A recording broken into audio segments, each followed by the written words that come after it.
क्या हुआ जब अयोध्या की सरयू नदी के ऊपर एक लड़की अचानक दौड़ने लगी। यह चमत्कार देखकर वहां खड़े हजारों लोग आश्चर्यचकित हो गए। जी हां दोस्तों, आपने बिल्कुल सत्य सुना। अयोध्या की सरयू नदी के ऊपर 16 साल की लड़की जो भगवान श्री राम जी की परम भक्त थी, वह अचानक दौड़ने लग गई। लोग इसे भगवान राम का साक्षात अद्भुत चमत्कार मान रहे हैं। दोस्तों, जैसे जैसे राम मंदिर प्राण प्रतिष्ठा की तारीख पास आ रही है, वैसे वैसे अयोध्या में आए दिन नए नए चमत्कार हो रहे हैं। लेकिन इस चमत्कार ने तो पूरे विश्व भर को हिलाकर रख दिया है। आखिर इस चमत्कार के पीछे क्या सच है, पूरी जानकारी आपको बताएंगे। लेकिन उससे पहले, अगर आप एक सच्चे सनातनी हैं और आपको भगवान राम के पुनः घर पधारने की खुशी हो रही है, तो वीडियो को लाइक करके कमेंट बॉक्स में जय जय श्री राम जरूर लिखिए। दोस्तों, ये चमत्कारिक घटना दिल्ली की रहने वाली और प्रभु श्री राम की परम भक्त दीपिका पाठक के साथ हुई है। दीपिका और उसके माता पिता का हर एक हिंदू की तरह सपना था कि राम लल्ला के मंदिर का निर्माण हो। और जब यह सपना 22 जनवरी को पूरा होने वाला है, क्योंकि श्री राम लल्ला की प्राण प्रतिष्ठा होने वाली है, तो इस खास पल को देखने दीपिका अपने माता पिता के साथ अयोध्या आई हुई थी। दीपिका अपने माता पिता के साथ पूरी अयोध्या घूमी, वह हनुमानगढ़ी मंदिर गई, वहां उन्होंने दर्शन किए। उसके बाद उन्होंने भगवान राम के निर्माण हो रहे मंदिर को देखा, जो देखने में बहुत बड़ा और विशाल था, जिसका काम जोरों शोरों से चल रहा था। पूरी अयोध्या भगवामयी हो चुकी थी। अयोध्या की सुंदरता देख वह खुशी से फूली नहीं समा रही थी। जिसके बाद दीपिका अपने माता पिता के साथ सरयू नदी के दर्शन के लिए पहुंची। लेकिन दीपिका और उसके माता पिता को अंदाजा नहीं था कि आज उनके साथ एक बहुत बड़ी घटना घटने वाली है। दोस्तों, आप लोगों को बता दें कि यह वही सरयू नदी है जिसके पास राजा दशरथ ने दुर्घटनावश श्रवण कुमार को तीर से मार दिया था। दोस्तों, पूरी रामायण सरयू नदी से ही शुरू हुई थी और सरयू नदी से खत्म भी हुई। जहां राजा दशरथ एक बार शिकार पर निकले थे, तब श्रवण कुमार अपने अंधे माता पिता के लिए सरयू नदी से पानी लेने गए थे। तभी उसी वक्त दुर्घटनावश राजा दशरथ द्वारा तीर श्रवण कुमार को लग गया था और उनकी मृत्यु हो गई थी। उसके बाद राजा दशरथ श्रवण कुमार के माता पिता को पानी देने गए थे, और जब श्रवण कुमार के अंधे माता पिता को इस घटना के बारे में पता चला, तो उन्होंने राजा दशरथ को श्राप दे दिया कि जिस तरह हम अपने पुत्र के लिए तड़प रहे हैं, उसी तरह तुम भी अपने पुत्र के लिए तड़पोगे। और फिर हुआ भी यही। राजा दशरथ के बेटे प्रभु राम 14 साल के लिए वनवास को चले गए, अपने भाई लक्ष्मण और अपनी पत्नी सीता के साथ। फिर कुछ समय बाद राजा दशरथ ने अपने पुत्र राम और लक्ष्मण के वियोग में अपने प्राण त्याग दिए, और वनवास जाने के बाद ही पूरी रामायण हुई। तो दोस्तों, यह सत्य है कि रामायण की शुरुआत ही सरयू नदी से हुई थी।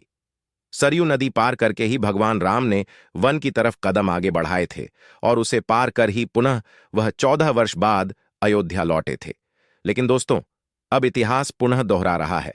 दरअसल जब दीपिका सरयू नदी के तट पर फोटो ले रही थी, तो उसका पांव चिकने पत्थर पर लग गया और वह अचानक नदी में फिसल गई, और नदी के तेज बहाव होने के कारण वह आगे बहने लगी। उसके पिता ने उसे बचाने की कोशिश करी, लेकिन बहाव तेज होने के कारण वो कुछ नहीं कर सके। उन्होंने वहां खड़े सभी लोगों से मदद मांगी, लेकिन कोई मदद नहीं कर पा रहा था।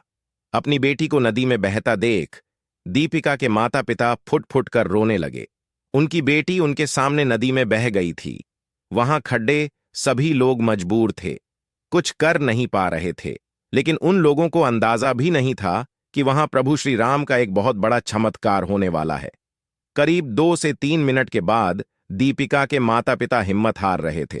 सभी लोग बोल रहे थे कि इतने बहाव में तो लड़की मर गई होगी। लेकिन अचानक से सबके सामने जो हुआ वह देख सबके होश उड़ गए। दीपिका सरयू नदी के ऊपर दौड़ती नजर आ रही थी। यह देख वहां खड़े सभी लोग जय जय श्री राम के नारे लगाने लगे, क्योंकि यह एक बहुत बड़ा चमत्कार था। मात्र 16 साल की लड़की सरयू नदी के ऊपर चल रही थी, मानो जैसे कोई जमीन के ऊपर चल रहा हो, और वह नदी के ऊपर चलते चलते अपने माता पिता के पास आ गई। सभी लोग यह नजारा देखकर आश्चर्यचकित थे। फिर जब उसके माता पिता ने दीपिका से पूछा कि यह सब कैसे हुआ, तब दीपिका ने बताया कि जब मैं नदी में बह रही थी, तो मैंने प्रभु श्री राम का ध्यान किया और मुझे पता ही नहीं चला कि मैं कब पानी के ऊपर आ गई, जिसके बाद मैं उठकर नदी के ऊपर चलने लगी। मुझे ऐसा लग रहा था जैसे मैं जमीन पर चल रही हूं। यह सुनकर वहां खड़े सभी लोग जय जय श्री राम के नारे लगाने लगे। दोस्तों, वाकई में यह चमत्कार आज तक का सबसे बड़ा चमत्कार था प्रभु श्री राम जी का। क्योंकि जब भक्त परेशानी में हो तो भगवान राम जरूर आते हैं अपने भक्त की रक्षा करने। और यह तो राम जन्मभूमि थी, फिर प्रभु अपने भक्त को अपनी भूमि पर कैसे मरने देते। दोस्तों, 22 जनवरी को राम लल्ला पुनः अपने महल में विराज वाले हैं और यह सब चमत्कार देखकर ऐसा लग रहा है जैसे साक्षात प्रभु राम अपने घर आ चुके हैं। अपने भक्तों के बीच सरयू नदी में दीपिका का चलना और जामवंत के जैसे भालू का दिखना, फिर जटायु जैसे गिद्धों का दिखना, यह सब आम बात नहीं है।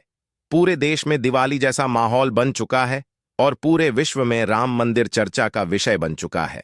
दोस्तों, कई सालों की तपस्या के बाद, कई सालों के इंतजार के बाद 22 जनवरी को हम इस भव्य ऐतिहासिक पल के साक्षी बनेंगे, जहां 500 वर्ष बाद राम जी अपने मंदिर में विराज। दोस्तों, राम मंदिर निर्माण के लिए कई हजारों लोगों ने अपने प्राणों की आहुति दी, लेकिन आज कुछ नेता लोग राम मंदिर को लेकर कई विवादित बयान दे रहे और हजारों नहीं करोड़ों सनातन हों की आस्था के साथ खिलवाड़ कर रहे हैं। विपक्षी पार्टी के कुछ नेता राम मंदिर की प्राण प्रतिष्ठा को एक राजनीतिक कार्यक्रम बता रहे हैं और कह रहे हैं कि यह तो बीजेपी वालों ने बनाया है। लेकिन हम उन हिंदू विरोधी नेताओं से बस इतना कहना चाहते हैं कि यह राम मंदिर करोड़ों हिंदुओं के त्याग और बलिदान के बाद आज पुनः निर्माण हो रहा है। राम मंदिर निर्माण के लिए करोड़ों हिंदुओं ने देश के अलग अलग कोणों से और साथ ही विदेश में रहने वाले हिंदुओं ने भी अपनी मेहनत की। कमाई का कुछ हिस्सा राम मंदिर निर्माण के लिए चंदे में दान दिया था। और आप लोगों को यह जानकर हैरानी होगी कि राम मंदिर ट्रस्ट समिति ने 100 करोड़ रुपए का चंदा इकट्ठा करने का लक्ष्य बनाया था, लेकिन करोड़ों सनातनी ने अपनी मेहनत की पूंजी दे देकर पूरे 55,000 करोड़ का चंदा राम मंदिर के लिए इकट्ठा किया। और यह मंदिर निर्माण केवल और केवल सभी सनातनी की मेहनत की कमाई से ही बन रहा है। कई लोग कहते हैं कि मंदिर की जगह आप हॉस्पिटल बनवाते, कई लोग कह रहे हैं कि मंदिर की जगह स्कूल बनवाते। तो हम उन हिंदू विरोधी लोगों से बस इतना ही कहेंगे कि मंदिर का निर्माण सरकार ने अपने पैसे से नहीं, बल्कि हम हिंदुओं ने अपनी मेहनत की कमाई से, अपनी श्रद्धा से करवाया है। और प्रभु श्री राम जब पुनः अपने घर पधार रहे हैं तो एक एक सनातनी हिंदू का आज सर गर्व से ऊंचा हो रहा है। ऐसा महसूस हो रहा है जैसे कोई पिता हजारों वर्ष बाद अपनी संतानों के पास आ रहे हो। दोस्तों, रामलल्ला के पुनः आगमन के लिए देश के कई अलग अलग कोणों से उपहार आ रहे हैं। चित्रकूट यानी कि भगवान रामलल्ला का ननिहाल।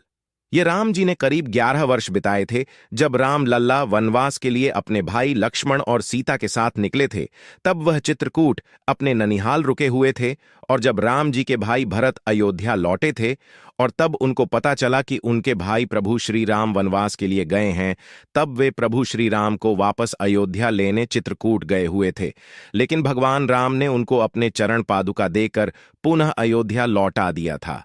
उसी चित्रकूट से भगवान श्री राम जी की चरण पादुका अयोध्या भेजी जा रही है। आपको बता दें कि त्रेता युग में जो घटनाएं घटी, उसी को ताजा करने के लिए भारत सरकार के संस्कृति मंत्रालय और राम भक्त संगठनों के सहयोग से धर्मनगरी चित्रकूट से भगवान श्री राम की भव्य चरण पादुका यात्रा निकाली गई है। यह यात्रा भरतकूप मंदिर से शुरू होकर अयोध्या तक जाएगी। दोस्तों, भगवान श्री राम की चरण पादुका यात्रा में भरत मंदिर में रखे भगवान श्री राम के चरण पादुका को भरतकूप कुआं से जल लेकर उन्हें स्नान कराया गया है और उनकी विधि विधान से पूजा भी हुई है और उसके बाद चरण पादुकाओं को रथ में रखा गया। साथ ही इस यात्रा में 3 रथ शामिल है जिसमें भगवान श्री राम की सुंदर झांकियां भी हैं। साथ ही हम आपको बता दें कि देश के कई कोनों कोनों से हिंदू और शाह राम जी के परम भक्त पैदल यात्रा करके अयोध्या जा रहे हैं भगवान रामलल्ला के दर्शन करने। तो कुछ लोग साइकिल से यात्रा कर रहे हैं, वहीं कुछ लोग बैलगाड़ी से हजारों किलोमीटर की यात्रा कर रहे हैं, तो वहीं कुछ श्री राम जी के खास परम भक्त घुटनों से चल चल कर अयोध्या धाम पहुंच रहे हैं। आ रहा हूं प्रभु आपसे मिलने। अयोध्या धाम जय सिया राम, जय जय सिया राम। साथ ही कुछ ऐसी चमत्कारिक घटनाएं भी देखने को मिल रही हैं कि मथुरा से हजारों संख्या में बंदर अयोध्या पहुंच रहे हैं भगवान राम लल्ला के स्वागत के लिए। क्योंकि जब राम जी की सेना में वानर थे, तो फिर जब भगवान राम पुनः अयोध्या लौट रहे हैं तो वानर क्यों शामिल नहीं होंगे। दोस्तों, 22 जनवरी को प्राण प्रतिष्ठा के इस खास मौके पर देश और विदेश की कई महान हस्तियों को बुलाया जा रहा है, जिसमें नेता लोगों के साथ साथ फिल्मी सितारे और क्रिकेट जगत के भी महान सितारे देखने को मिलेंगे। ध्यान में 16 जनवरी से प्राण प्रतिष्ठा के कई सारे कार्यक्रमों की शुरुआत हो चुकी है और यह कार्यक्रम करीब 7 दिनों तक लगातार चलेंगे। लेकिन कई लोगों का और कई विपक्षी नेताओं का कहना है कि राम मंदिर का निर्माण अभी पूरा नहीं हुआ है और फिर भी मोदी सरकार आने वाले चुनाव को देखते हुए प्राण प्रतिष्ठा का कार्यक्रम पहले करवा रही है, जिससे उनको आने वाले चुनाव में बहुत मदद मिलेगी। लेकिन आप लोगों को हम बता कि भारत में कई ऐसे मंदिर हैं जिनका कार्य सालों तक चलता रहता है। मंदिर निर्माण का कार्य कभी भी रुकता नहीं है। लेकिन अगर मंदिर का गर्भगृह पूरी तरह से निर्मित हो चुका हो तो वहां पर भगवान की प्राण प्रतिष्ठा की जा सकती है, क्योंकि भगवान के लिए उनका घर केवल और केवल गर्भगृह होता है। और आप लोगों को बता दें कि राम मंदिर निर्माण का कार्य लगभग पूरा हो चुका है, लेकिन उसका विशाल रूप कई सालों तक, कई पीढ़ियों तक वह भी रहेगा। दोस्तों, हिंदू विरोधी लोग राम मंदिर को लेकर आए दिन नए नए विवादों को छेड़ रहे हैं, जिसमें एक विपक्षी पार्टी के नेता ने दावा किया है कि राम मंदिर राम लल्ला की जन्मभूमि से करीब 4 किलोमीटर दूर बन रहा है। यानी कि जिस स्थान पर बाबरी मस्जिद को ढाया गया था, जहां राम जी की मूर्ति प्रकट हुई थी, उस स्थान से करीब 4 किलोमीटर दूर मंदिर बन रहा है।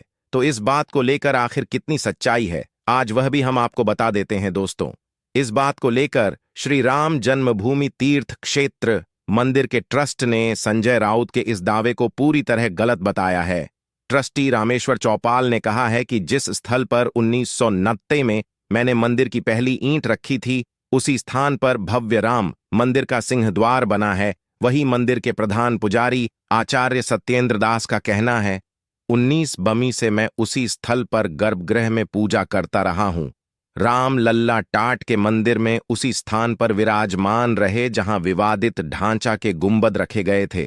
तो दोस्तों, ये बात सरासर झूठ थी, बल्कि राम मंदिर का निर्माण उसी स्थल पर हो रहा है जहां विवादित ढांचा ध्वस्त करने के बाद रामलला टेंट में 1992 के बाद से रह रहे थे। और जब 2019 में सुप्रीम कोर्ट का फैसला आया था और उसके बाद भव्य मंदिर निर्माण का काम शुरू हुआ था, तो टाट के मंदिर से राम लल्ला को फाइबर के मंदिर में स्थापित किया गया और वहां के मुख्यमंत्री योगी जी ने बाकायदा अनुष्ठान करके राम लल्ला को स्थापित किया था। जब टेंट वाले मंदिर में जो गर्भगृह था, उसे चिन्हित करके वहां केसरिया झंडा लगा दिया था और वह झंडा आज भी लगा हुआ है और उसी जगह मंदिर का निर्माण हुआ है। साथ ही दोस्तों, जहां पूरे भारत में उत्सव का माहौल बन रहा है, वहीं राम मंदिर निर्माण के इस कार्यक्रम का कुछ लोग गलत फायदा भी उठा रहे हैं और अपनी अपनी जेब भरने में लगे हुए हैं। जहां कई ऐसी खबरें आई हुई हैं कि कुछ लोग भगवान श्री राम जी की प्रसाद के नाम पर हजारों लाखों लोगों से ठगी कर रहे हैं। इंटरनेट और ऑनलाइन कई लोगों ने राम लल्ला की प्रसादी का झूठा वितरण शुरू कर दिया है और हम आप लोगों को यही बताना चाहते हैं कि यह सरासर झूठ है। साथ ही व्हाट्सएप 2 जनवरी राम मंदिर प्राण प्रतिष्ठा के वीआईपी पास को बेचते हुए पाए गए हैं, जो लोगों से लाखों रुपए मांग रहे हैं और कह रहे हैं कि वीआईपी पास आपको दिया जाएगा, जिससे आप 22 जनवरी को राम मंदिर में हो रहे प्राण प्रतिष्ठा कार्यक्रम में शामिल हो सकते हैं। आपको बता दें कि यह पास सरासर नकली होते हैं और हजारों लोगों से लाखों रुपए भी ठग लिए गए हैं। तो हम भी आप लोगों से यही कहना चाहते हैं कि कोई भी राम मंदिर को लेकर एक भी रुपया किसी को ना दें, जब तक सरकार खुद आगे रहकर इसके बारे में जानकारी ना दें। आपको बता दें कि 9 नवंबर 2019 को सुप्रीम कोर्ट ने अयोध्या को राम लल्ला का जन्म स्थान मानते हुए पूरी जमीन राम लल्ला को सौंपने का फैसला किया था, जिसके बाद 3 महीने के अंदर ही मंदिर निर्माण के लिए ट्रस्ट बनाया गया और मस्जिद के लिए भी अलग से 5 एकड़ भूमि देने को कहा गया था। तो इसके बाद मुस्लिमों को करीब 5 एकड़ जमीन मस्जिद निर्माण के लिए अयोध्या में ही दूर दी गई है। दोस्तों 22 जनवरी की तैयारियां खूब जोरों शोरों से देश में हो रही हैं, जहां पटाखों की बिक्री में जबरदस्त उछाल आया हुआ है। जो पटाखा 00 का पहले मिलता था, आज वह लगभग 50 से 0 में मिल रहा है। साथ ही भगवा झंडों की पूरे देश में कमी हो चुकी है। इतने भगवा झंडे आज बिक रहे हैं और करीब 16 जनवरी के बाद से ही फूलों का व्यापार भी बहुत जोरों शोरों से हो रहा है और फूलों की कीमतें भी बहुत ज्यादा बढ़ गईं। हम आप लोगों से भी विनती करते हैं कि 22 जनवरी के दिन आप भी अपने घर को दिवाली की ही तरह सजाएं, घर पर लाइट लगाएं, दिए लगाएं, पटाखे जलाएं, हार पुष्प लगाकर अपने घर को सजाएं। तो दोस्तों, अगर आप भी राम मंदिर निर्माण को लेकर खुश है तो अभी के वीडियो को लाइक करें और सभी लोग नीचे कमेंट बॉक्स में जय श्री राम जरूर लिखें। चलिए मिलते हैं अगले नेक्स्ट वीडियो में। तब तक के लिए जय श्री राम।